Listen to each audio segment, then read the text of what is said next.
Et salut à tous, on se retrouve aujourd'hui pour la suite du CBR 600 PC37. Donc c'est bon, il est enfin à la maison après un long périple de quasiment 2h30 aller-retour pour aller la chercher à Brest chez mon frère. La mettre sur la remorque, il pleuvait, c'était un temps dégueulasse. Bref, un bon dimanche exprès à rouler. Mais là c'est bon, elle est enfin à la maison.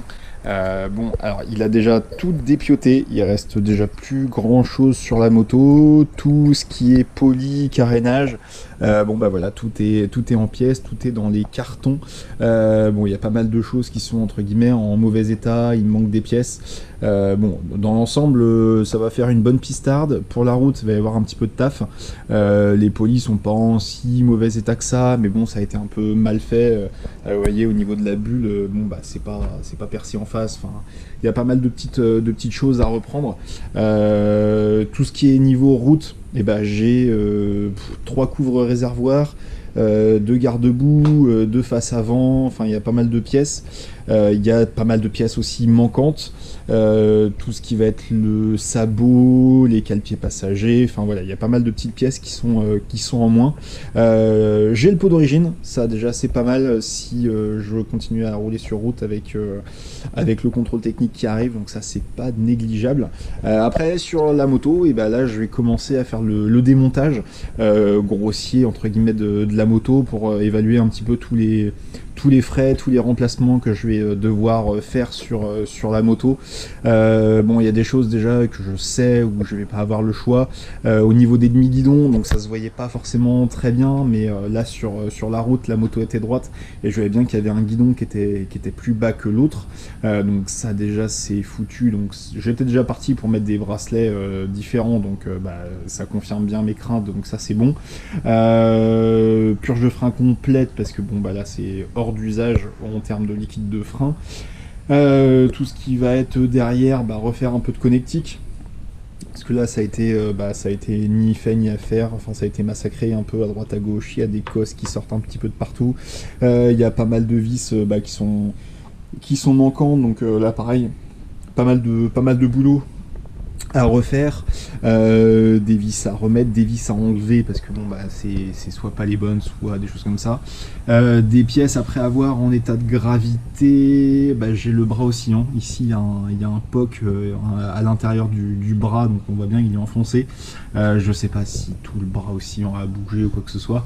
Bon, je pense que ça va être une pièce qui va être à remplacer. Je vais avoir mes carters au niveau de l'allumage qui sont, de l'alternateur, qui est tombé, donc ils sont bien râpés. C'est pas percé encore, mais bon, je pense qu'une chute de plus et c'est foutu. L'essence, ça fait 1 an qu'il y a de l'essence dedans, donc je crois que ça va être vidange du réservoir complet. Après j'ai pas mal de pièces qui sont en super état, par exemple tout ce qui va être la fourche, donc ça c'est un des modèles 2007, donc qui est plus récent, avec les fourreaux noirs, le thé de fourche qui est noir aussi, qui était vraiment une très belle pièce.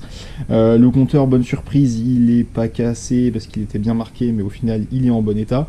Le faisceau, par contre là il y a pas mal de choses à reprendre parce que il est tombé, donc forcément le faisceau a bien pris aussi pendant la chute. Des fils qui sont un petit peu entamés, des cosses qui sont à droite à gauche, donc de savoir d'où viennent les problèmes. Il y a carrément des dominos, donc là on a affaire à de l'électricien, mécano, moto, bon je sais pas trop, un peu bizarre. Revoir un petit peu tout ce qui est fixation au niveau du compteur, au niveau des rapports, au niveau pareil de la poignée, donc là pareil elle est tombée aussi de l'autre côté, donc la poignée ici est cassée, il manque un gros bout, et il manque bien 1 cm, 1 cm 5 de poignée, donc ça c'est pareil, ça va être à changer. Qu'est-ce qu'il y a d'autre?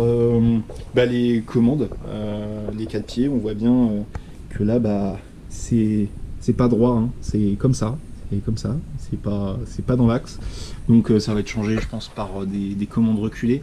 Et puis après dans l'ensemble elle est pas si mal que ça, il manque une coque arrière pour être bien, un poli complet à l'arrière pour être nickel, mais bon dans l'ensemble il n'y a pas de problème mécanique, en tout cas il n'y a pas de bruit au niveau du moteur, il n'y a pas de fuite, il n'y a pas de suintement.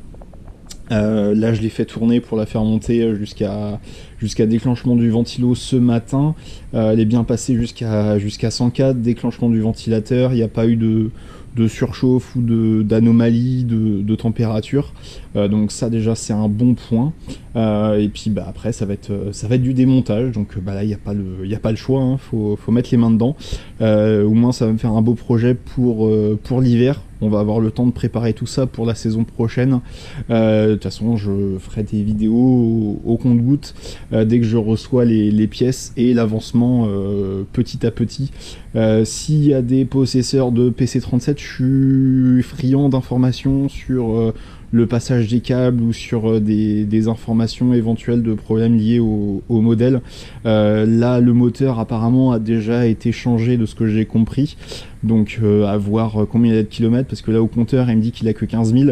Bon, j'ai un doute au vu de l'état de la moto, mais le moteur tourne quand même bien rond.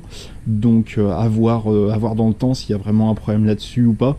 Mais bon, il va y avoir pas mal de pièces qui vont être à changer, à remplacer ou à vérifier. Donc ça viendra par la suite. Je ne sais pas encore trop si elle retournera sur route. Je pense que oui, mais là avec le contrôle technique, il y a peut-être certaines choses qui vont être un petit peu plus compliquées à faire passer ou à agréer. Donc on verra bien ce que ça donne. Ce sera surtout de faire des retours sur certaines pièces que je monte sur le véhicule, où certains ont des craintes par rapport des fois à ce qu'ils appellent les chinoiseries. Mais honnêtement, il y a certaines choses qui sont de chez AliExpress ou ailleurs qui sont en aussi bonne qualité que des pièces qui valent 3, 4, 5 voire 6 fois le prix pour une moto. On dit que c'est la sécurité, mais bon, concrètement, quand on peut faire du pognon sur certaines pièces, certains n'hésitent pas. Donc je vous dis à très bientôt. On reste connecté pour savoir tout ce qui va se passer sur la moto. N'hésitez pas à regarder sur mon compte Instagram, je vais mettre pas mal de photos, de vidéos et de compte rendu de tout ce qui sera démonté, des bonnes et des mauvaises surprises. Voilà, je vous dis à très bientôt, portez-vous bien et surtout ride safe. Ciao.